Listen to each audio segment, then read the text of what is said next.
Hi friends, welcome to LTX classes. ఈరోజు మనం the Hindu analysis for 26th January చెప్పుకుందాం ఈ సెషన్లో. And before going to start the session, first of all let me wish you a very very happy Republic Day. 75th Republic Day కదా ఈరోజు. చాలా special మనకందరికీ. వజ్రోత్సవం సెలబ్రేట్ చేసుకుంటున్నాము రిపబ్లిక్ డేలో. అండ్ మనము ఆజాదీ కా అమృత్ మహోత్సవ్ అంటూ 75th ఇయర్ ఆఫ్ ఇండిపెండెన్స్ని సెలబ్రేట్ చేసుకున్నాం. And now today we're celebrating 75th Republic day. And let's hope మనము 100th year of Independence Day and 100th year of republic day వచ్చే టైంకి ఇండియా డెవలప్డ్ నేషన్గా, వికసిత్ భారత్గా అవ్వాలి అని చెప్పి కోరుకుందాము. అండ్ ఈరోజు మనం హిందూ అనాలిసిస్ని డిస్కస్ చేసుకోబోయే ముందు ఒక చిన్న అనౌన్స్మెంట్ ఫ్రమ్ ఎల్టీఎక్స్ క్లాసెస్. ఏంటంటే యూపీఎస్సీ ఇన్ఫినిటీ ప్రోగ్రామ్ ఉంది కదా మనకు ఆన్లైన్లో. యూపీఎస్సీ ఇన్ఫినిటీ ప్రోగ్రామ్కి సంబంధించి కొత్త బ్యాచెస్ 1st February నుండి స్టార్ట్ అవబోతున్నాయి అన్నమాట. యాక్చువల్గా UPSC infinity program online fee వచ్చేసి 60,000 రూపీస్, కానీ మీకు అది అట్ ప్రెజెంట్ 48,000కే ఇవ్వడం జరుగుతుంది. కానీ 1st February నుంచి కొత్త బ్యాచెస్ ఎప్పుడైతే స్టార్ట్ అవుతాయో అప్పటి నుండి మళ్ళీ దాని fee it will be back to 60,000, 12,000 increase అయితే అవుతుందన్నమాట ఫీజు. సో కాబట్టి మీరు February 1st లోపు మీరు ఈ ప్రోగ్రాంలో ఎన్రోల్ అవ్వాలి అని అనుకుంటున్నట్టయితే, మీకు దీనికి సంబంధించి ఏదైనా డౌట్స్ ఉన్నట్టయితే you can contact this number. మీకు మేడం ఏదైనా డౌట్స్ ఉన్నా క్లారిఫై చేస్తారనమాట. యూపీఎస్సీ ఇన్ఫినిటీ ప్రోగ్రాంలో ఏమేమి ఇంక్లూడ్ అయి ఉంటాయి అవన్నీ కూడా మేడం మీకు డీటెయిల్గా ఎక్స్ప్లెయిన్ చేయడం జరుగుతుంది. Or else you can visit the website ltxclasses.com. And ఈ యూపీఎస్సీ ఇన్ఫినిటీ ప్రోగ్రామ్ అనేది మీరు వన్స్ ఒకసారి సబ్స్క్రైబ్ చేసుకున్నట్టయితే ఈ కోర్స్ మొత్తం మీకు లైఫ్ టైం వ్యాలిడిటీ తోటి ఇవ్వడం జరుగుతుందన్నమాట. ఓకే, సో ఇది యూపీఎస్సీ ఇన్ఫినిటీ ప్రోగ్రామ్ గురించి. And republic day special offer కూడా ఇస్తున్నాం ఇవాళ. రిపబ్లిక్ డే కాబట్టి ఏంటి ఆ స్పెషల్ ఆఫర్ అని అంటే, మీరు యూపీఎస్సీకి ప్రిపేర్ అవుతున్నట్టయితే ఏదైనా ఒక యూపీఎస్సీ సబ్జెక్ట్ని, any UPSC subject like history కానీ, economy, geography, polity, core subjects కదా మనకి ఇవి యూపీఎస్సీకి. సో ఈ కోర్ సబ్జెక్ట్స్ మీరు any one you can buy it for 2,999 only. ఓకేనా, నాట్ ఈవెన్ 3,000, మనకు 2,999కే మీరు ఏదైనా ఒక యూపీఎస్సీ సబ్జెక్ట్ని మీరు తీసుకోవచ్చు. అండ్ వాటికి కూడా మీకు కోర్స్ వచ్చేసి లైఫ్ టైం వ్యాలిడిటీ తోటి ఇవ్వడం జరుగుతుందన్నమాట ఈ సబ్జెక్ట్స్కి కూడా. అండ్ ఈ ఆఫర్ అన్నది ఇది రిపబ్లిక్ డే స్పెషల్ ఆఫర్ కదా, కాబట్టి ఈ offer it is valid only till midnight today. ఇవాళ నైట్ వరకు మాత్రమే, midnight వరకు మాత్రమే you can avail this offer. And ఇంత తక్కువకి మీరు యూపీఎస్సీ సబ్జెక్ట్ మీకు ఎక్కడా దొరకదు, విత్ వెరీ గుడ్ ఫ్యాకల్టీ. అది కూడా ఎక్స్ప్లెనేషన్ అనేది బైలింగ్యువల్గానే ఉంటుంది. The way we discuss Hindu analysis కానివ్వండి, లేదా వేరే యూట్యూబ్లో మీరు చూస్తున్న క్లాసెస్ కానీ ఎలా అయితే మనం బైలింగ్యువల్గా డిస్కస్ చేస్తామో అలాగే ఉంటాయి ఇవి.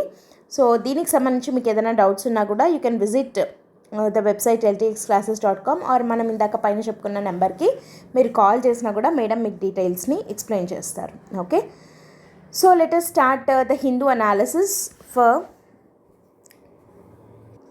26th January 2024. ఇవాళ హిందూ న్యూస్ పేపర్లో వచ్చిన ఇంపార్టెంట్ ఆర్టికల్స్ని మనము prelims and mains point of వ్యూలో ఎలా మనం యూస్ చేసుకొని వాడుకోవచ్చు అన్నది డిస్కస్ చేద్దాము. And here comes the first article. ఏమనుంది అని అంటే, temple testament to trust in judicial process అని ఎవరంటున్నారు ఇక్కడ? ముర్ము గారు, ద్రౌపది ముర్ము గారు, మన ప్రెసిడెంట్ అనడం జరిగిందనమాట. సో ఇది temple, it's a testament to the trust in judicial process. అంటే జ్యుడిషియల్ ప్రాసెస్ పైన ప్రజలకు ఉండే నమ్మకానికి ఒక గుర్తు లాంటిది ఈ టెంపుల్ అన్నది అని ముర్ము గారు చెప్తున్నారు. ఇక్కడ ఏ కాంటెక్స్లో ఈ మాట అంటున్నారు అని అంటే, మనకి రీసెంట్గా 22nd అయోధ్యలో రామ్ మందిర్లో రామ్లల్లా యొక్క కాన్సెక్రేషన్ సెరమనీ మనం చూసాం కదా. ప్రాణ ప్రతిష్ఠ అనేది జరిగింది. సో అది రామజన్మభూమి అని చెప్పి మనకి సుప్రీంకోర్టు ఇచ్చిన 2019లో ఇచ్చిన వర్డిక్ట్కి అనుకూలంగా అక్కడ రామ్ మందిరం కన్స్ట్రక్ట్ చేయడం జరిగింది. అండ్ కాన్సెక్రేషన్ సెరమనీని కూడా మనము రీసెంట్గా పూర్తి చేసుకున్నాము. సో ప్రజలకి జ్యుడిషియరీ పట్ల ఉండే విశ్వాసానికి ఇది ఒక గుర్తు అన్నట్లు ముర్ము గారు చెప్పడం జరిగింది. సో ఎందుకని ఇది చెప్పారు అని అంటే, మనకి ఎవ్రీ ఇయర్ రిపబ్లిక్ డే ముందు రోజు ప్రెసిడెంట్ స్పీచ్ అనేది వస్తూనే ఉంటుంది కదా. సో ఇది కొన్నేళ్లుగా జరుగుతున్నటువంటి ఒక ప్రాసెస్. సో అలా మనకి ఇవాళ రిపబ్లిక్ డే అయితే, నిన్న ముర్ము గారు డెలివర్ చేసినటువంటి president speech on the eve of 75th republic డేలో ఒక హైలైట్ పాయింట్ ఏంటి అని అంటే, temple stands as a testament to trust in judicial process అని చెప్పి ద్రౌపది ముర్ము గారు అనడం జరిగింది. And here the entire article discusses the main glimpse అంటే like main important points of the president speech అనమాట. సో ఇప్పుడు మనం ప్రెసిడెంట్ స్పీచ్లో ఉన్నటువంటి ఇంపార్టెంట్ పాయింట్స్ అన్నింటిని కూడా మనం డిస్కస్ చేద్దాం. అండ్ ఇది ఎందుకు మనకి కావాలి అని అంటే కొన్ని క్వశ్చన్స్ మీరు ఒకసారి ఇది ఎగ్జామినేషన్ పాయింట్ ఆఫ్ వ్యూలో మనం పర్టికులర్గా చూస్తే జనరల్గా ఎవరైనా కూడా అంటే those who are not related even to UPSC కూడా జనరల్గా ప్రైమ్ మినిస్టర్ స్పీచ్ కానీ ప్రెసిడెంట్ స్పీచ్ కానీ వింటూ ఉంటారనమాట. లైక్ ఎందుకు అని అంటే కొన్ని మంచి లైక్ ఎలా చెప్తాము ఒక స్లోగన్స్ కానివ్వండి, కొన్ని మంచి కొటేషన్స్ కానివ్వండి వాళ్ళు చెప్తూ ఉంటారు. సో కాబట్టి దాని మీద ఇంట్రెస్ట్ కొద్దీ జనరల్గా ఎవరైనా తెలుసుకోవాలి అని చెప్పి పిఎం లేదా ప్రెసిడెంట్ యొక్క స్పీచ్ వింటూ ఉంటారు. అండ్ పర్టికులర్గా UPSC students or any other competitive ఎగ్జామ్స్కి ప్రిపేర్ అయ్యే వాళ్ళు మనం ఎందుకు వినాలి దీన్ని అని అంటే వాళ్ళు చెప్పే ఇంపార్టెంట్ పాయింట్స్ అనేవి మనకి క్వశ్చన్స్లో ప్రిలిమ్స్లో కానీ అట్లా అడిగేదానికి స్కోప్ ఉన్నటువంటివి, వాళ్ళు హైలైట్ చేస్తున్న పాయింట్స్ని. ఫర్ ఎగ్జాంపుల్ ఇప్పుడు ఇవాళ రిపబ్లిక్ డే పరేడ్ జరుగుతున్న టైంలో ఒక హైలైట్ అయిన పాయింట్ ఏంటి అని అంటే మరీ ఇంత సిల్లీవి కూడా అడుగుతారా అని అనుకోవచ్చు. బట్ హైలైట్ అయిన పాయింట్ ఏంటి అంటే మోడీ గారు పెట్టుకున్న టర్బన్ ఉంటుంది కదా, ఇలా తలకి పెట్టుకుంటారు, అది బాందిని డిజైన్ తోటి చేసిందనమాట. సో ఇప్పుడు అది like it belongs to which state అంటే ఆ డిజైన్ లేదా ఆ టైప్ ఆఫ్ హ్యాండ్ లైక్ చేనేత అది ఏ స్టేట్కి సంబంధించింది, ఇట్లాంటివి కూడా లైక్ చిన్న క్వశ్చన్స్ లాగా జీకే టైప్ ఆఫ్ క్వశ్చన్స్ లాగా కూడా ఎప్పుడన్నా మనకి కల్చర్లో భాగంగా కానీ అట్లా అడిగేదానికి స్కోప్ ఉందన్నమాట. సో మనం అన్నిటినీ జాగ్రత్తగా అబ్జర్వ్ చేస్తూ ఉండాలి, ఎప్పుడైనా దేని మీదైనా కూడా మనకి క్వశ్చన్ రావచ్చు అనమాట. సో పర్టికులర్గా మనము ఇప్పుడు ప్రెసిడెంట్ ముర్ము గారు నిన్న ఇచ్చినటువంటి రిపబ్లిక్ డే స్పీచ్ గురించి అండ్ దాని యొక్క ఇంపార్టెంట్ పాయింట్స్ని హైలైట్స్ని మనం ఇప్పుడు డిస్కస్ చేద్దాం. ఓకే, సో ఫస్ట్ పాయింట్ ఆమె ఏం చెప్తున్నారు అని అంటే మనకి కాన్స్టిట్యూషన్ 1947లో we became independent on 15th August and అప్పుడు మనం ఫారిన్ రూల్ నుండి ఫ్రీ అయ్యాము. కానీ మనం అప్పుడు ఫారిన్ రూల్ నుండి అయితే ఫ్రీ అయ్యాం కానీ it took us almost 3 years to frame a document that consist of rules that governs కదా. మనకి మన రూల్స్ని మనమే గవర్న్ చేసుకునే దానికి కావాల్సినటువంటి ఆ డాక్యుమెంట్ ఏదైతే ఉందో దాన్ని ప్రిపేర్ చేయడానికి ఆల్మోస్ట్ 390 అరౌండ్ డెలిగేట్స్ కాన్స్టిట్యూయెంట్ అసెంబ్లీగా ఫామ్ అయ్యి headed by drafting committee headed by doctor BR Ambedkar garu కాన్స్టిట్యూషన్ని డ్రాఫ్ట్ చేసి విత్ డిఫరెంట్ వరల్డ్లో ఉన్న మిగతా అన్ని కాన్స్టిట్యూషన్స్ని చూసి ఫర్ ఎగ్జాంపుల్ లైక్ ఆ కాన్స్టిట్యూషన్స్లో ఉన్న ఇంపార్టెంట్ పాయింట్స్ అన్నింటినీ గ్యాదర్ చేసి and he tailor made it according to the not just he constituent అసెంబ్లీలో ఉన్న వాళ్ళందరూ they tailor made it according to the Indian needs and aspirations కదా. మన ఇండియాకి మన ఇండియన్ పాపులేషన్కి వాళ్ళ నీడ్స్ అండ్ ఆస్పిరేషన్స్కి తగినట్టుగా అక్కడ ఉన్నటువంటి వేరే కాన్స్టిట్యూషన్స్లో ఉన్నటువంటి వాటిని తీసుకొని మన దానికి తగినట్టుగా మార్చుకున్నాము. For example we borrowed fundamental rights from US constitution, fundamental duties from USSR, తర్వాత principles of liberty equality and fraternity from France constitution. ఇట్లాంటివి మనం కొన్ని కాన్స్టిట్యూషన్స్ నుంచి కొన్నిటిని తీసుకోవడం జరిగిందనమాట. Sources and features we borrowed అని చెప్పి మనకి పాలిటీలో కూడా ఫస్ట్ చాప్టర్స్లోనే మేకింగ్ ఆఫ్ ద కాన్స్టిట్యూషన్ అన్న దగ్గర వస్తుంది కదా. సో అవి కూడా మనకు క్వశ్చన్గా అడుగుతారనమాట. సో అట్లా మనం డిఫరెంట్ సోర్సెస్ నుంచి మనం డిఫరెంట్ లైక్ ఫీచర్స్ని మనం బారో చేసుకొని దాన్ని ఇండియాకి తగినట్టుగా మనం మార్చుకొని ఒక కాన్స్టిట్యూషన్ అన్నది మనం ప్రిపేర్ చేసుకోవడానికి it took almost 3 years for us. 2 years 11 months 18 days అలా పట్టింది అని అంటాం కదా. సో 3 years పాటు దాదాపుగా కష్టపడితే మనకి ఈ కాన్స్టిట్యూషన్ అనేది ఫ్రేమ్ అయింది. ఆ కాన్స్టిట్యూషన్ యొక్క హార్ట్ అని చెప్పి మనం చెప్పచ్చు. Preface to that constitution is called preamble కదా. ప్రియాంబుల్ని ఏమంటాం మనం, preface to the Indian constitution అంటాం. ఆ ప్రియాంబుల్ అంత గొప్ప కాన్స్టిట్యూషన్ యొక్క preamble it starts with the words ఏమని స్టార్ట్ అవుతుంది, we the people of India. So ఏమని ఉంటుంది, we the people of India having solemnly resolve to constitute India into a sovereign socialist secular democratic republic అని ఉంటుంది కదా.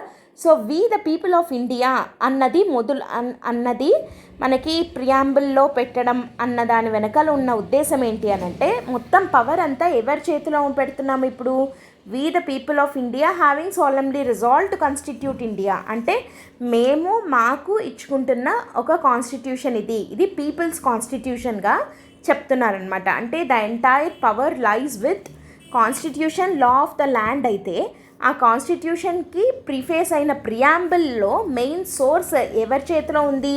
Power source ఎవరి చేతిలో ఉందని చెప్తున్నారు? పీపుల్ చేతిలో ఉంది అని చెప్తున్నారు. సో ఇది దేనికి గుర్తు? So it is symbol of democracy. కాబట్టే మనం ఏమంటాము, though India may not be the world's oldest democracy, world's oldest democracy India అయితే కాదు, but India is the biggest democracy. అది ఓల్డెస్ట్ అవ్వకపోయినా కూడా ఇండియాని ఏమని అంటారు? మదర్ ఆఫ్ ద డెమోక్రసీ అని అంటారు. ఎందుకంటే మనకి ఏన్షియంట్ పాస్ట్ నుంచే, మోడ్రన్ డెమోక్రసీస్లో మనం ఓల్డెస్ట్ అవ్వకపోవచ్చు కానీ మనకి ఏన్షియంట్ ఇండియా, ఏన్షియంట్ టైంలోనే మనకి డెమోక్రసీస్ ఎగ్జిస్టెన్స్లో ఉన్నాయి అని చెప్పి మనకు తెలుస్తుంది. ఫర్ ఎగ్జాంపుల్ మహాజనపదాస్లో కూడా మనకు కొన్ని డెమోక్రసీస్ ఉన్నాయి కదా. సో అలా సభాస్ అండ్ సమిటీస్ అండ్ దాంట్లో ఈవెన్ విమెన్ పార్టిసిపేషన్ కూడా ఉండింది. గార్గి, మైత్రేయి ఇట్లాంటి వాళ్ళందరూ లెజిస్లేచర్స్లో కూడా పార్టిసిపేట్ చేశారు అని చెప్పి చెప్తున్నాం కదా. సో కాబట్టి ఏంటి అని అంటే ఏన్షియంట్ డెమోక్రసీస్ అన్నట్లు కనుక మనం చూస్తే India should be definitely called as the mother of the democracy అని చెప్పి అనొచ్చు. సో అది ముర్ము గారు చెప్తున్నారనమాట, India is the mother of democracy అని చెప్పి. అండ్ ఇట్లాంటి పాయింట్స్ ఉంటాయి కదా, ఈ India is the mother of democracy ఇలాంటివి. అండ్ కొన్ని వాళ్ళు యూజ్ చేసే వర్డ్స్ కానీ అట్లాంటివి మీరు యూపీఎస్సీ ఎస్సే రాసేటప్పుడు ఇంట్రొడక్షన్లో కానివ్వండి, అంటే లైక్ రిలవెంట్ ఎస్సే ఏదన్నా ఒక టాపిక్ వస్తే ఇంట్రొడక్షన్లో అలా మనం రాసుకోవచ్చు. ఈవెన్ ఫర్ గ్రూప్ 1 ఎస్సే లేదా యూపీఎస్సీ ఎస్సేలో అండ్ GS2 పేపర్లో అయినా కూడా మనము కాన్స్టిట్యూషన్ గురించో, ప్రియాంబుల్ గురించో, లేదంటే సంథింగ్ రిలేటెడ్ ఒక టాపిక్ క్వశ్చన్ ఏదన్నా వస్తే ఇట్లాంటివి మనం యూజ్ చేస్తే ఆన్సర్కి మంచి వాల్యూ ఎడిషన్ అనేది ఉంటుందన్నమాట. ఓకే. అండ్ నెక్స్ట్ ఇంకా ఈమె ఏం చెప్తున్నారు అని అంటే, we're in the early stages of the Amrit Kaal. And ఈమె హైలైట్ చేస్తున్న పాయింట్స్ ఏంటి, ద్రౌపది ముర్ము గారు ఏం హైలైట్ చేశారు అని అంటే, మనము ఫండమెంటల్ రైట్స్ని ఎంజాయ్ చేయడం మాత్రమే కాదు, we're enjoying the fundamental rights, but equally we must abide by our fundamental duties. మనం రైట్స్ని ఎలా అయితే ఎంజాయ్ చేస్తామో డ్యూటీస్ని కూడా అలాగే అబైడ్ చేయాలి. అంటే లైక్ డ్యూటీస్ని కూడా మనము ఫాలో అవ్వాలి. Because we're in the early stages of the Amrit Kaal అని చెప్పి అంటున్నారు. అమృత్ కాల్ అంటే ఏంటి? We have celebrated 75 years of Independence Day and ఈరోజు మనం 75th year ఆఫ్ రిపబ్లిక్ డేని కూడా చేసుకున్నాం.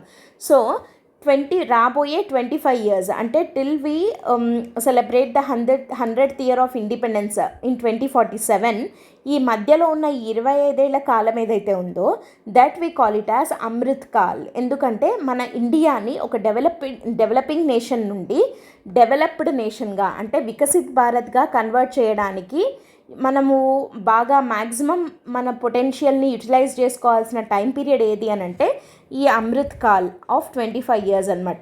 సో ఈ అమృత్ కాల్లో ఫండమెంటల్ రైట్స్తో పాటు మనం ఎవ్రీ ఇండివిజువల్ సిటిజన్ కూడా ఎవరంతకు వాళ్ళు we must abide by our fundamental duties అని చెప్పి చెప్పడం జరిగింది. అండ్ ఈ సందర్భంగానే షీ కోటెడ్ ఒక కొటేషన్ని చెప్పడం జరిగిందనమాట ముర్ము గారు. ఏంటది అని అంటే, no people have risen who thought only of rights, only those who did so who thought of duties. ఎవరు కూడా రైట్స్ గురించి మాత్రమే మాట్లాడే వాళ్ళు ఎవ్వరు, లైక్ ఆలోచించే వాళ్ళు ఎవ్వరు ఎదిగినట్టుగా మనకి కనపడట్లేదు. ఓన్లీ దోస్ ఎవరు రైజ్ అవుతున్నారు, only those who thought of duties. Okay.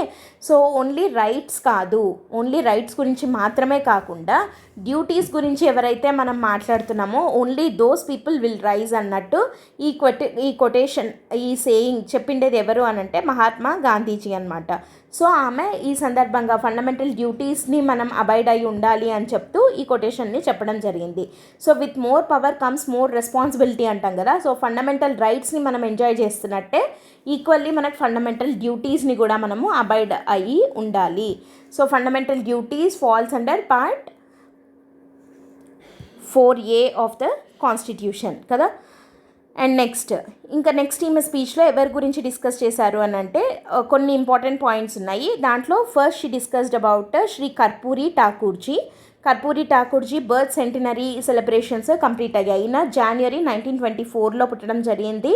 And he is champion of social justice అనమాట. అండ్ రీసెంట్గా ఈయనకు మొన్న he was posthumously awarded with Bharat Ratna. Okay, so Karpoori Thakurji గురించి చెప్తూ సోషల్ జస్టిస్ యొక్క ఇంపార్టెన్స్ని గురించి మాట్లాడుతూ కర్పూరి ఠాకూర్జీ గురించి ఈమె మాట్లాడడం జరిగింది.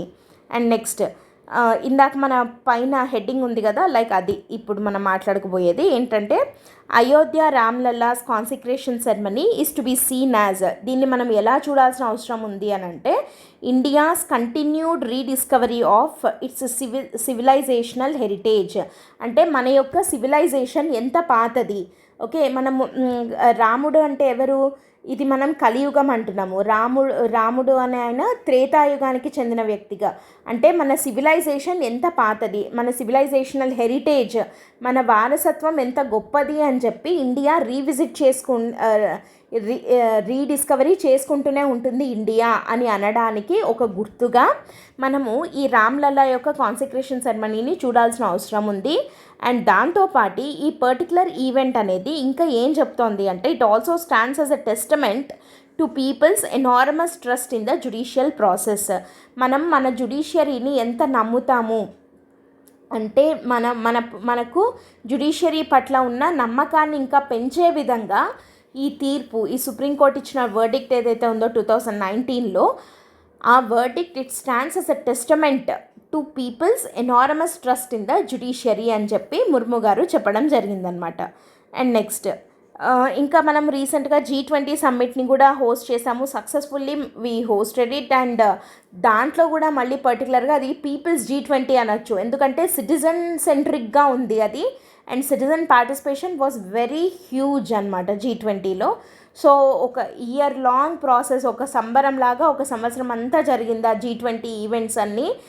అది కూడా మొత్తం ఇండియాలో ఒక చోటే అన్నట్టు కాకుండా ఏక్ భారత్ శ్రేష్ఠ భారత్ అంటాం కదా, సో అన్నిటినీ కలుపుకుంటూ ఆల్ ఓవర్ ద ఇండియా రకరకాల చోట్ల రకరకాల ప్లేసెస్లో చాలా ఈవెంట్స్ జరిగాయి. అండ్ ఫైనల్లీ G20 సమ్మిట్ అనేది మనం సక్సెస్ఫుల్గా కంక్లూడ్ చేయగలిగాము. We hosted it very successfully. So అది కూడా మనకి ఈ ఇయర్లో జరిగినటువంటి ఒక అచీవ్మెంట్. అండ్ ఈ G20 సమ్మిట్ని మనము సక్సెస్ఫుల్గా హోస్ట్ చేయడం ద్వారా మనకి ఏం తెలుస్తుంది, we can say that India is emerging as the voice of the global south. ఈ గ్లోబల్ సౌత్ అనేది మనకి ఈ మధ్య చాలా ట్రెండ్ అవుతున్నటువంటి టర్మ్. సో ఈ గ్లోబల్ సౌత్ యొక్క అంటే గ్లోబల్ సౌత్లో ఉన్న అన్ని కంట్రీస్ యొక్క అంటే like global north versus global south అన్నట్టు అవుతుంది కదా ఇప్పుడు.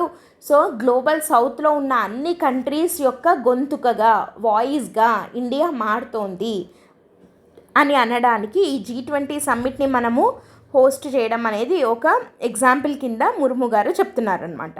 అండ్ జెండర్ ఈక్వాలిటీ గురించి మాట్లాడుతూ నారీ శక్తి వందన్ అధినియం బిల్ ఉంది కదా మనకి, 106th constitutional amendment act that proposes 1/3 of the reservation of the seats for women in parliament as well as state legislatures.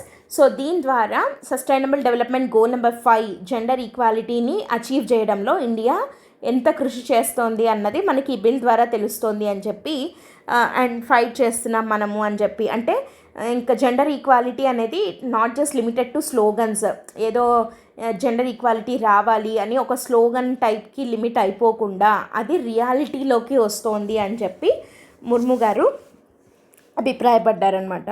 And ఈమె సైన్స్ అండ్ టెక్నాలజీ గురించి మాట్లాడుతున్నారు. సైన్స్ అండ్ టెక్నాలజీ గురించి మాట్లాడుతూ మనం చేసుకున్న అచీవ్మెంట్స్ ఏంటి, చంద్రయాన్ 3 అనేది ఏంటి, లూనార్ సౌత్ పోల్ మీద సాఫ్ట్ ల్యాండ్ అయ్యాము సక్సెస్ఫుల్గా, అదొక achievement. And Aditya L1 mission was successful, halo ఆర్బిట్లోకి మనము పంపించగలిగాము L1 లగ్రాంజే పాయింట్ 1 మీదికి.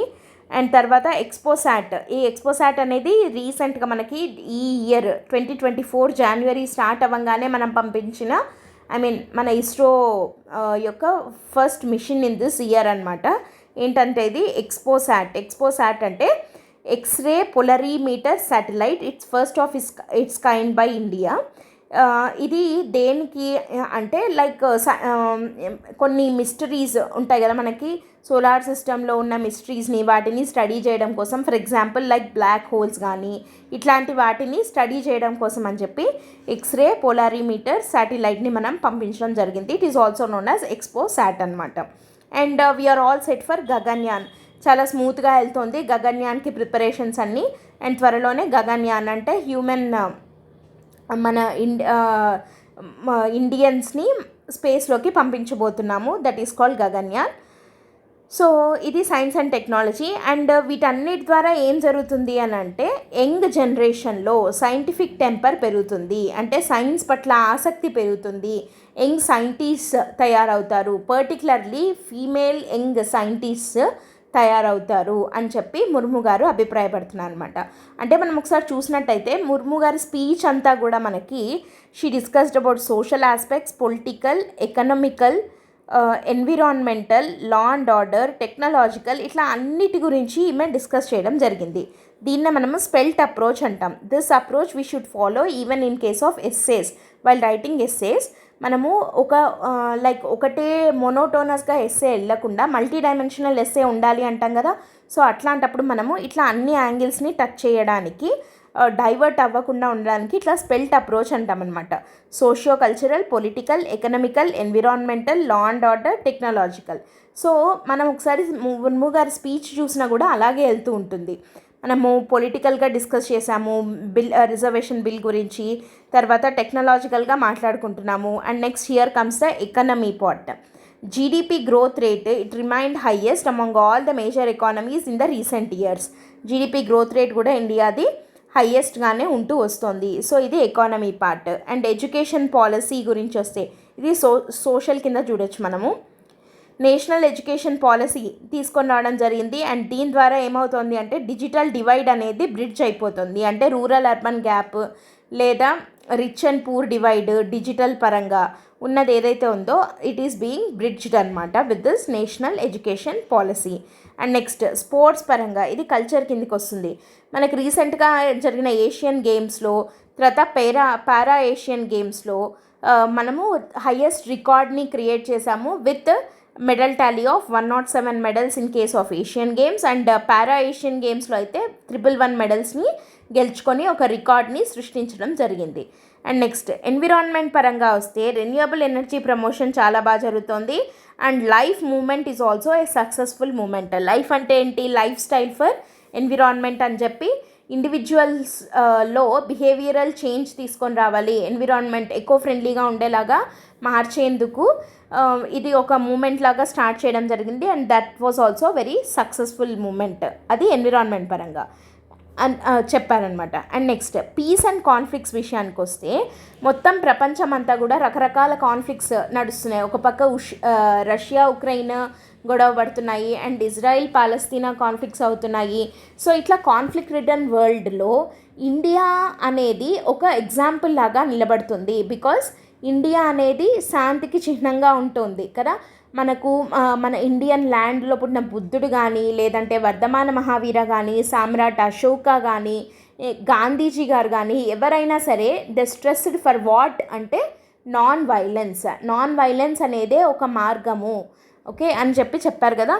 So India has time and again shown that non-violence is not just an ideal that may be difficult to achieve, but it is a distinct possibility అని చెప్పి India prove చేసింది. అంటే non violence అనేది ఒక ideal, దాన్ని మనము దాన్ని పాటించడము అనేది చాలా డిఫికల్ట్ అన్నట్టు కాకుండా ఇండియా ప్రతిసారి ఏమని ప్రూవ్ చేస్తోంది అని అంటే అది పాసిబుల్లే అన్నది ప్రూవ్ చేస్తోంది. సో ఇండియా అనేది ఈ కాన్ఫ్లిక్ట్ రిటర్న్ వరల్డ్లో మిగతా అన్ని కంట్రీస్కి ఒక మంచి కేస్ స్టడీగా, ఒక మంచి ఎగ్జాంపుల్గా నిలబడే టైం మనది.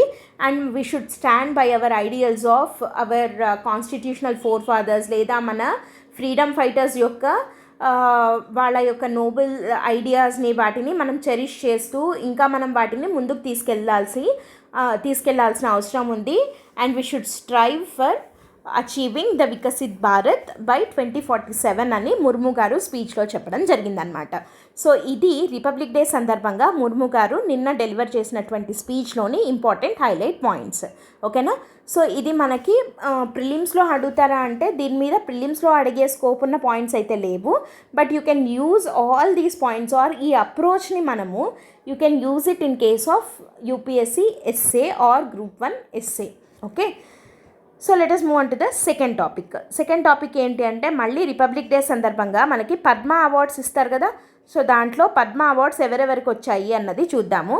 సో టోటల్గా ఎన్ని పద్మ అవార్డ్స్ ఇవ్వడం జరిగింది ఈసారి అని అంటే టోటల్ 132 పద్మ అవార్డ్స్ ఇచ్చారనమాట. లాస్ట్ టైం 106 ఇస్తే ఈసారి 132 పద్మ అవార్డ్స్ ఇచ్చారు. వీటిల్లో మనకి మామూలుగా పద్మ అవార్డ్స్ అంటే 3 కేటగిరీస్ ఉంటాయి కదా, పద్మ విభూషణ్, పద్మభూషణ్, పద్మశ్రీ అని చెప్పి 3 కేటగిరీస్ ఉంటాయి. సో వీటిల్లో 5 పద్మ విభూషణ్, 17 పద్మభూషణ్ అండ్ 110 పద్మశ్రీ అవార్డ్స్ ఉన్నాయి. అండ్ దాంట్లో హైలైట్ ఏంటి అంటే 30 అవార్డీస్ వర్ ఉమెన్. 30 మంది ఉమెన్ అవార్డీస్ ఉన్నారు దీంట్లో, అంటే అన్ని కేటగిరీస్ కలిపి. And also 9 persons were from the category of foreigners and 9 వచ్చేసి పోస్ట్మస్లీ అవార్డెడ్, అంటే వాళ్ళు చనిపోయిన తర్వాత అవార్డ్స్ వచ్చినటువంటి వాళ్ళు ఎంతమంది అంటే 9 మంది ఏమో ఫారినర్స్ అండ్ 30 మంది ఉమెన్ ఉన్నారు.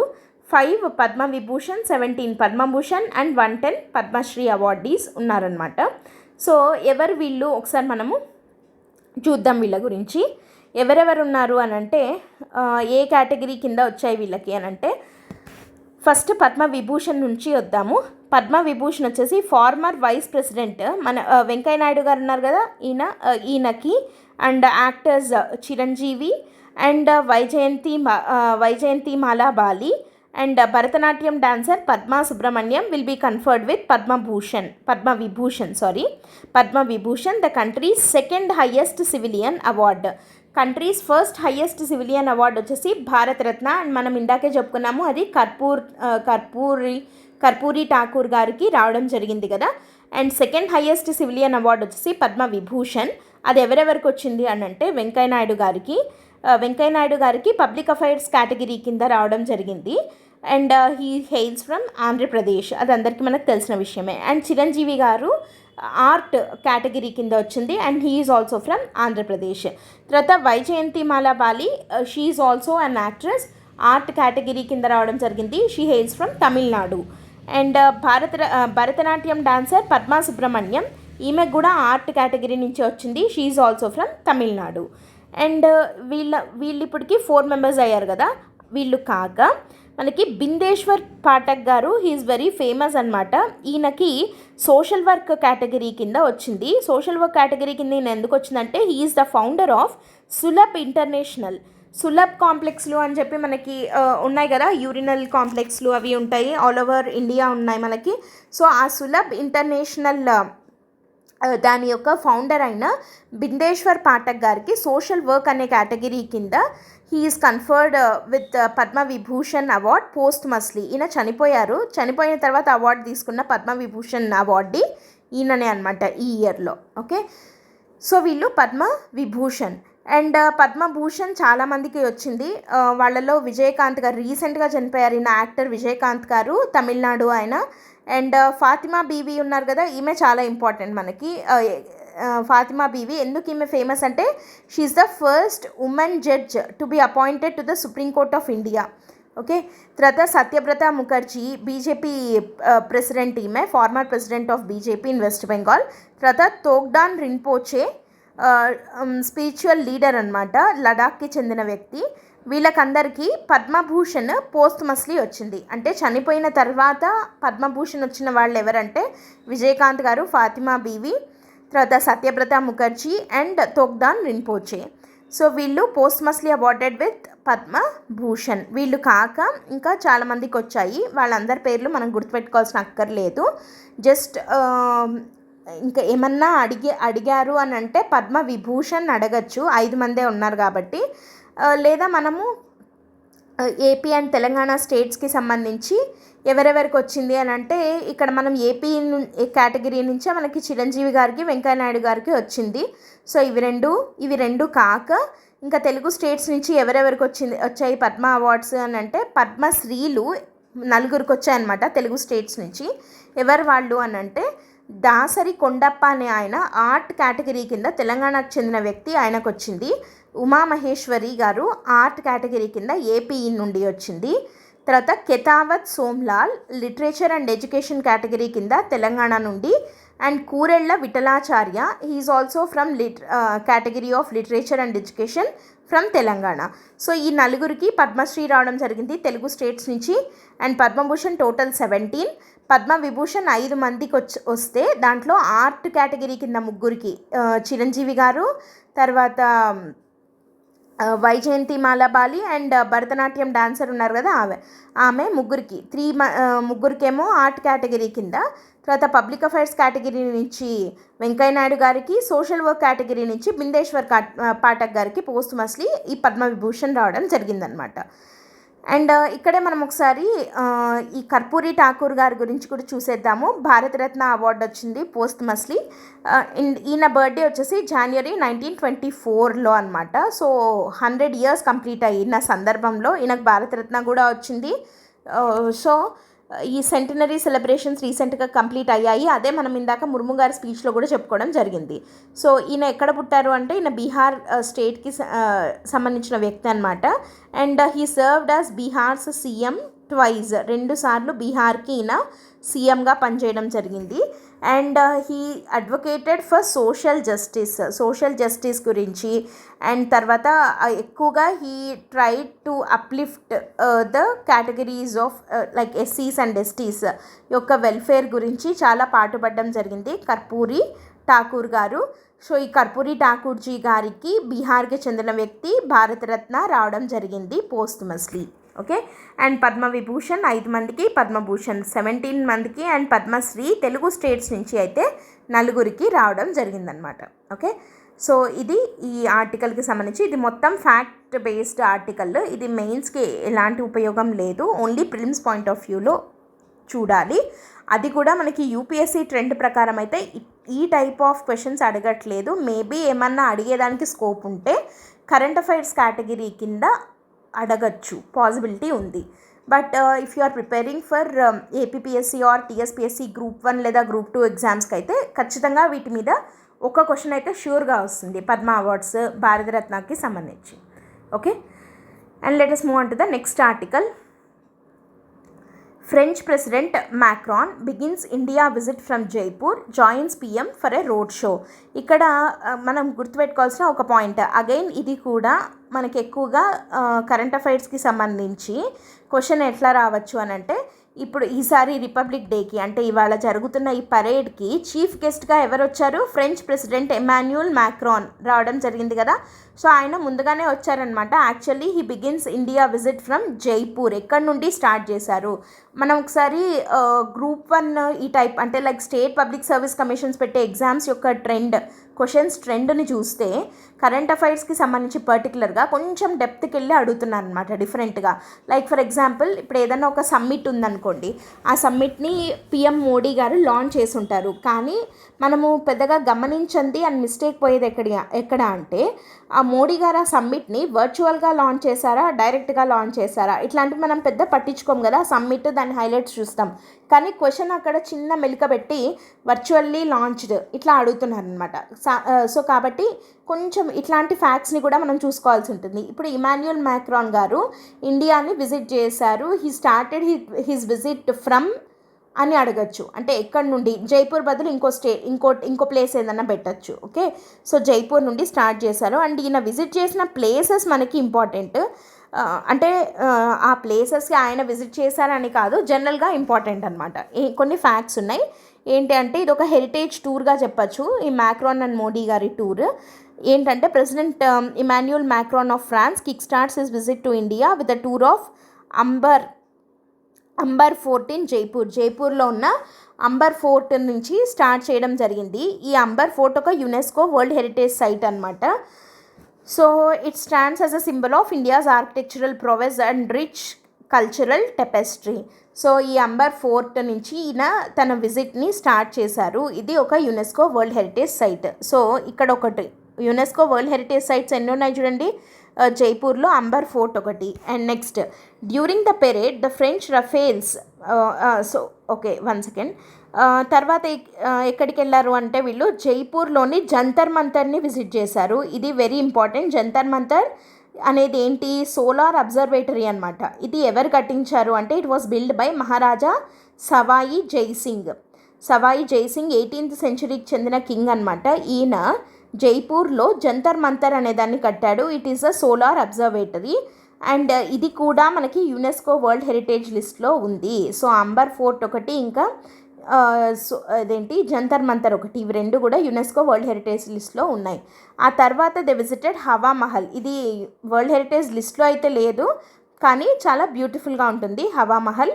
అండ్ ఆ తర్వాత PM Modi gifted a replica of the Ram temple at Ayodhya. Okay, Ayodhya Ram మందిరం యొక్క రెప్లికాని మోడీ గారు మ్యాక్రాన్కి గిఫ్ట్ చేయడం జరిగింది.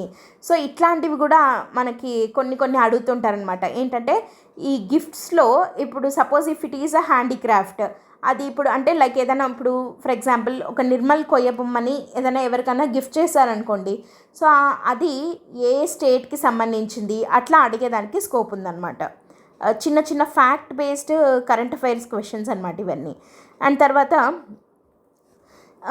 ఇప్పుడు ఇక్కడ ఇంకేం మాట్లాడుతున్నామంటే ఇమాన్యుయల్ మ్యాక్రాన్ గారు ఎందుకు వచ్చారు ఇండియాకి, to attend republic day parade కదా. సో ఈ రిపబ్లిక్ డే పరేడ్ యొక్క స్పెషాలిటీ ఏంటి ఈసారి అని అంటే during the parade French Rafales will fly along with the Indian Rafales over కర్తవ్య పత్. మనకి కర్తవ్య పత్ అని అంటున్నాం కదా, ఇప్పుడు రాజ్పథ్ వాజ్ రీనేమ్డ్ యాజ్ కర్తవ్య పత్. సో ఈ కర్తవ్య పత్లో ఇండియన్ రఫేల్స్తో పాటు ఫ్రెంచ్ రఫేల్స్ కూడా ఫ్లై అవ్వబోతున్నాయి ఇవాల్టి పెరేడ్లో. అండ్ ఇది ఫస్ట్ టైం అనమాట for any foreign air force. ఇంతవరకు మన వాటివి కాకుండా మన ఎయిర్ ఫోర్స్కి సంబంధించినవి కాకుండా వేరే ఏ ఫారిన్ ఎయిర్ ఫోర్స్వి అలా ఫ్లై అవ్వలేదు ఇప్పటి వరకు రిపబ్లిక్ డే పరేడ్స్లో. For the first time French Rafales కూడా ఫ్లై అవుతున్నాయి అలాంగ్ విత్ ఇండియన్ రఫేల్స్ అనమాట. ఓకేనా, అదొక ఇంపార్టెంట్ పాయింట్. అండ్ ఇక్కడే ఇంకోటి చూడండి, 2016లో France was the first foreign marching contingent at the republic day parade. 2016లో కూడా మనకి మార్చింగ్ కంటింజెంట్ అంటే మనకి రిపబ్లిక్ డే పరేడ్లో మార్చ్ చేసుకుంటూ వస్తుంటారు కదా, డిఫరెంట్ కంటింజెంట్స్ వస్తాయి like BSF, CRPF, CAPF, CISF, శాస్త్ర సీమా బల్, ఇట్లా రకరకాల కంటింజెంట్స్ అన్నీ వస్తాయి కదా మార్చ్ చేసుకుంటూ. సో అట్లా వచ్చే ఆ మార్చింగ్ కంటింజెంట్స్లో ఫ్రాన్స్ వాళ్ళదే ఫస్ట్ టైం, అంటే ఒక ఫారిన్ కంట్రీ మార్చింగ్ కంటింజెంట్గా రావడం అన్నది ఫ్రాన్స్దే అనమాట. That happened in 2016 republic day parade. And మళ్ళీ ఇప్పుడు అలాగే ఫస్ట్ ఫారిన్ ఎయిర్ ఫోర్స్ ఏంటి అంటే మన రఫేల్స్తో పాటు ఫ్లై అవ్వబోతున్న ఫస్ట్ ఫారిన్ ఇది ఏంటి అని అంటే ఫ్రాన్స్ యొక్క రఫేల్స్ ఫ్లై అవ్వబోతున్నాయి. సో ఇవి రెండు కూడా ఫ్రాన్స్కి సంబంధించినవే అవ్వడం అన్నది ఒక like coincidentally it's a good thing అనొచ్చు. ఓకే, అండ్ మన రెండు కంట్రీస్ మధ్య ఉన్న బలమైన సంబంధాలను గురించి లైక్ చెప్తున్నాయి, మన ఫ్రెండ్షిప్ ఎట్లా ఉంది అన్నది తెలుస్తుంది అనమాట దీనివల్ల. ఓకే, అండ్ ఇవాళ రిపబ్లిక్ డే పెరేడ్లో ఇంకొక స్పెషాలిటీ ఏంటి అని అంటే వీళ్ళిద్దరితో పాటు అంటే లైక్ ఎవరిద్దరితో పాటు అంటే ఇమాన్యుయల్ మ్యాక్రాన్తో పాటు ప్రెసిడెంట్ ముర్ము గారు ఇమాన్యుయల్ మ్యాక్రాన్ని తీసుకొని వస్తారనమాట రిపబ్లిక్ డే పరేడ్కి. సో వీళ్ళిద్దరు will be escorted by president's body guard అని అంటాము, రాష్ట్రపతికే అంగరక్షక్ అని చెప్పి. సో ఈ ప్రెసిడెంట్ బాడీ గార్డ్ యొక్క స్పెషాలిటీ గురించి ఇక్కడ ఒక పాయింట్ ఉంది. ఏంటది అని అంటే ప్రెసిడెంట్ బాడీ గార్డ్ అనేది senior most regiment in the Indian army అనమాట. అంటే ఈ రిపబ్లిక్ డే తోటి వాళ్ళు they completed 250 years of service. ఈ ప్రెసిడెంట్ బాడీ గార్డ్ అనేది ఇండియన్ ఆర్మీలోకే సీనియర్ మోస్ట్ సర్వీస్ చేసినటువంటి వాళ్ళు. వీళ్ళు 1773లో దీన్ని ఇండక్ట్ చేయడం జరిగింది ప్రెసిడెంట్ బాడీ గార్డ్ అని చెప్పి, రాష్ట్రపతికా అంగరక్షక్. వీళ్ళు 1773 నుంచి they are into this service. And అది ఇప్పుడు 250 yearsని కంప్లీట్ చేసుకుంది. ఇది వెరీ వెరీ స్పెషల్ అనమాట ఇవాళ రిపబ్లిక్ డే పరేడ్లో. Okay, so this is one article. French President Macron begins India visit from Jaipur and joins PM for a road show. So ఇది ఒక article. Let us move on to the next one. Next article ఏమనుంది అంటే higher education enrolment rose by 19 lakh in 2021-22 అని చెప్పి ఒక government survey చెప్తోంది. So ఇది entirely దీంట్లో కొన్ని ఫ్యాక్ట్స్ ఉన్నాయి, కానీ మనం ఈ ఫ్యాక్ట్స్ని you can use it in any question related to education. మనం ఎడ్యుకేషన్ పర్టికులర్లీ హైయర్ ఎడ్యుకేషన్కి సంబంధించి ఏదైనా ఒక క్వశ్చన్ వచ్చినప్పుడు దీనికి సంబంధించిన ఫ్యాక్ట్స్, ఫీమేల్ ఎడ్యుకేషన్ కానీ లేదంటే వల్నరబుల్ సెక్షన్స్ యొక్క ఎడ్యుకేషన్ ఎలా ఉంది అని కానీ మనం ఏదైనా రాయాల్సి వచ్చినప్పుడు మనం కొన్ని ఫ్యాక్ట్స్ని పెట్టి రాయాల్సి ఉంటుంది కదా. సో మనము ఫ్యాక్ట్స్ రాయాలి, ఆ ఫ్యాక్ట్స్ని ప్రాపర్గా అనలైజ్ చేయాలి, మంచి రెఫరెన్సెస్ అండ్ ఎగ్జాంపుల్స్ ఇచ్చినప్పుడే క్వశ్చన్కి మంచి వాల్యూ అడిషన్ ఉంటుంది. జనరల్గా ఎవరైనా రాస్తారనమాట. Even a 10th class student can write okay normal answer, కానీ how you should differ from the others is by writing exactly what required ఫ్యాక్ట్స్ని మనం అక్కడ పెట్టడం ద్వారా మనము మంచి వాల్యూ అడిషన్ని తీసుకొని రావాలన్నమాట ఆన్సర్కి. ఆ ఫ్యాక్ట్స్ మనకి ఇట్లాంటి ఆర్టికల్స్ ద్వారా వస్తాయి. అలాంటి ఒక ఆర్టికల్ ఇది regarding higher education enrolment. So ఆ హయ్యర్ ఎడ్యుకేషన్ ఎన్రోల్మెంట్ గురించి ఏమనుందో చూద్దాం. ఇక్కడ total enrolment in the higher education increased to nearly 4.33 crores in 21-22. So ఈ హయ్యర్ ఎడ్యుకేషన్ సర్వే అన్నది 2021-22 ఇయర్కి గాను చేసినటువంటి సర్వే అనమాట. ఎవరు చేశారు దీన్ని అని అంటే, ఈ సర్వే ఏంటి అసలు అంటే AISHE అంటాము, అంటే all India survey on higher education for the year 21-22. So దీన్ని చేసిండేది ఎవరు? It was released by ministry of education అనమాట. సో 21-22 ఇయర్కి గాను వీళ్ళు చేసిన సర్వే ప్రకారం ఏమని తెలిసింది అని అంటే, total enrolment in the higher education increased to nearly 4.33 crores పెరిగింది from 4.14 crore in the previous academic session. అంటే 2020-21లో 4.14 crores మాత్రమే ఎన్రోల్మెంట్ అయ్యారు in higher education, but it was increased to 4.33 crores in 21-22 అనమాట. అండ్ దాంట్లో మళ్ళీ పర్టికులర్గా female enrolment in the science stream outnumbered male enrolments. ఇది చాలా మంచి విషయము. అంటే స్టెమ్ ఫీల్డ్స్లో science, technology, engineering, maths and medicine STEMM అంటాము. సో ఈ స్టెమ్ ఫీల్డ్స్లో ఫీమేల్ ఎన్రోల్మెంట్ అనేది it out numbered the male enrolments. అంటే మగపిల్లల కన్నా కూడా ఆడపిల్లలు ఎక్కువగా ఈ స్టెమ్ ఫీల్డ్స్లో ఎన్రోల్ అవుతున్నారు అనేది it's a very good sign అనమాట.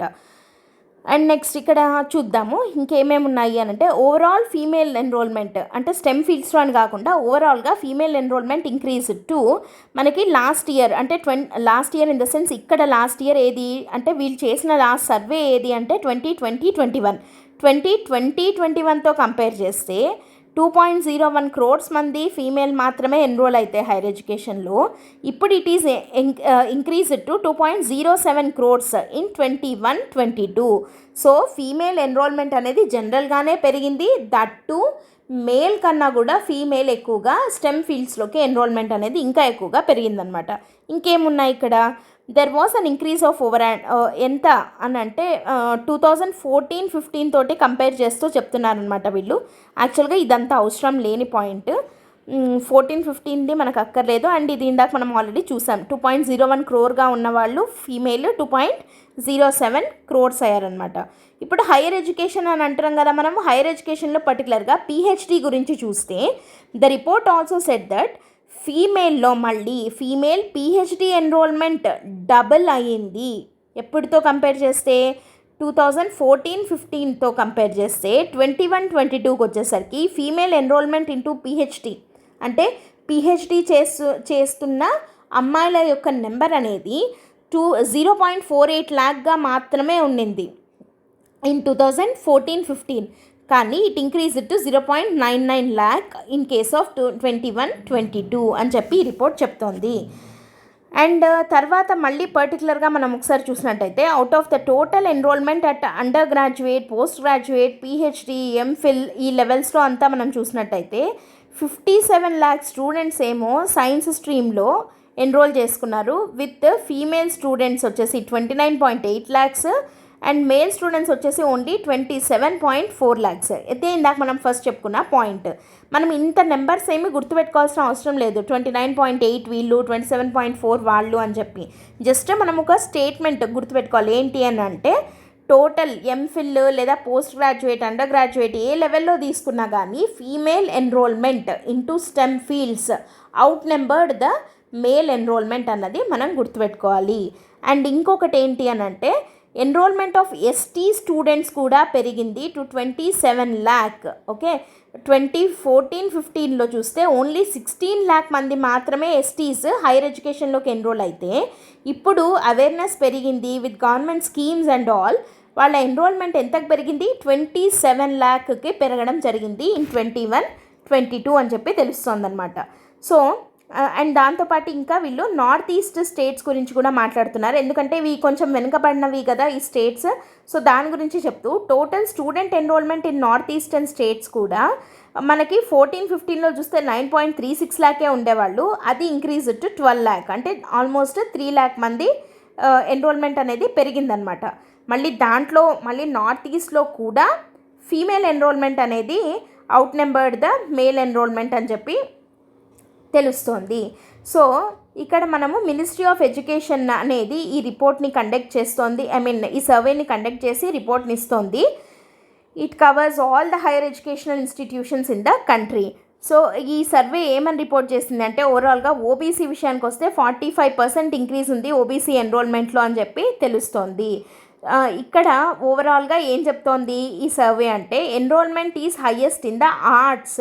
మామూలుగా మనం ఎక్కువగా ఏది ఇంట్రెస్ట్ చూపిస్తారంటే సైన్స్ అనే అనుకుంటాం కదా, కానీ ఈ రిపోర్ట్ ప్రకారం హైయర్ ఎడ్యుకేషన్లో ఈ మధ్య ఎక్కువగా 21-22లో ఇంట్రెస్ట్ చూపించిన ఫీల్డ్ ఏది అంటే arts field, followed by science, ఆ తర్వాత కామర్స్, ఆ తర్వాతే ఇంజనీరింగ్ అండ్ టెక్నాలజీ అని చెప్పి ఈ రిపోర్ట్ చెప్తోంది. సో ఆర్ట్ తర్వాత సైన్స్, తర్వాత కామర్స్, ఆ తర్వాత ఇంజనీరింగ్ అండ్ టెక్నాలజీలో ఎక్కువగా ఎన్రోల్మెంట్స్ అవుతున్నాయి, ఇంట్రెస్ట్ చూపిస్తున్నారు అనేది మనకు తెలుస్తుందన్నమాట. ఓకే, సో ఇది ఈ రిపోర్ట్ యొక్క ఇంపార్టెంట్ ఫ్యాక్ట్స్ ఇవి. ఇన్ని ఫ్యాక్ట్స్ని బైహార్ట్ చేయాలా అని అంటే కొన్నిటినైతే అట్లీస్ట్ చేయాల్సి ఉంటుంది, ఎంత ఎన్రోల్మెంట్ రేట్ ఎంత పెరిగింది పర్సంటేజ్ వైజ్ అని.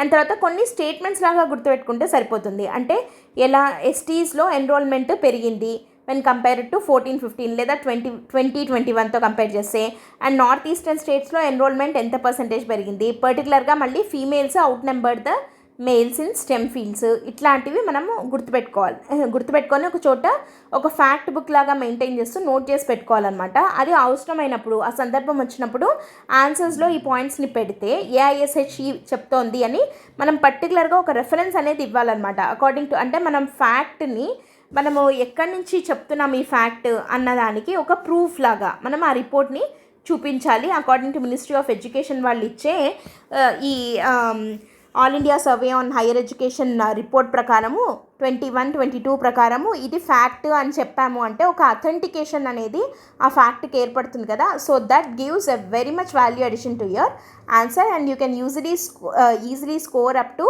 6 to 7 మార్క్స్ అవుట్ ఆఫ్ 10 అనమాట. ఓకేనా, so that differentiates your answer from normal answers అనమాట. ఓకే, సో అందుకని ఫ్యాక్ట్స్ ఎక్కువ రాయండి అని చెప్పి స్ట్రెస్ చేసేది. Let us move on to the next one. ఇక్కడ ఒక చిన్న ఆర్టికల్ ఏమనుంది ఎడిటోరియల్లో, అండ్ ఎక్స్చేంజ్ అని చెప్పి ఒకటి వచ్చింది. ఏంటంటే India's research institutes need top level collaboration across the world. ఇక్కడ ఈ ఆర్టికల్ అంతా చెప్తున్న స్కీమ్ దేని గురించి అని అంటే వైభవ్ అనే స్కీమ్ గురించి. వైభవ్ అంటే ఏంటి అని అంటే వైశ్విక్ భారతీయ వైజ్ఞానిక్ అని చెప్పి ఒక స్కీమ్ అనమాట. సో ఈ వైభవ్ అనే స్కీమ్ దేనికోసము అని అంటే విఏఐ అంటే వైశ్విక్ అని, బిహెచ్ఏ అంటే భారతీయ, వి అంటే వైజ్ఞానిక్. అంటే దేనికోసం ఇది అని అంటే ఇండియన్ డయాస్పోరాని అట్రాక్ట్ చేయడం కోసము. ఇండియన్ డయాస్పోరా అంటే ఏంటి, లైక్ వేరే ఫారిన్ కంట్రీస్లో ఉన్నటువంటి persons of Indian origin, overseas citizen of India, NRIs వీళ్ళు ఉంటారు కదా. అంటే ఇండియన్ ఆరిజిన్ పర్సన్స్ని ఇండియాలో ఉన్న రీసెర్చ్ ఇన్స్టిట్యూషన్స్ తోటి కొలాబరేట్ చేసేందుకు గాను తీసుకొని వచ్చినటువంటి స్కీమే ఈ వైశ్విక్ భారతీయ వైజ్ఞానిక్ వైభవ్ అనే స్కీమ్ అనమాట.